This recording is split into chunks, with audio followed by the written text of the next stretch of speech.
Academically, I was really lucky that I had gone to a pretty good high school where I was able to take a lot of the hard classes. And so I think that academically, I felt like I was pretty prepared for the work.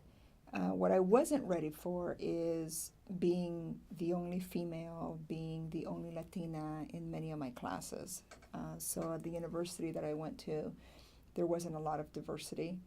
And so feeling like you were the only one and being treated differently and having professors not really connect with you and feeling a bit invisible or ignored, that was hard. And so I think that part of the reason I started as a physics major and then I went to business and then I ended up being a Spanish major.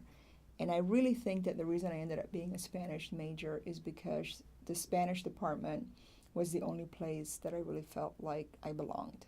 People would listen to me, and the professors were very nice, and they would work with me, and I felt connected to them and to some sense of community.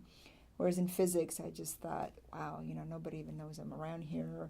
Business just didn't fit very well either. So I think that was one of the difficulties. With family issues, I think for me it was hard because I was growing up in two cultures at the same time. So at home, we were very much about speaking Spanish, about keeping our cultural values, eating the foods from my country and everything. But then outside, everything was US based, and sometimes the values would clash. And then I was also trying to help my parents financially and making sure that, you know, if they needed something, I was there. I was usually the family's interpreter and translator with English because my parents didn't speak English very well. They speak better now, but still not fluently. And so I had to be available for a lot of family needs.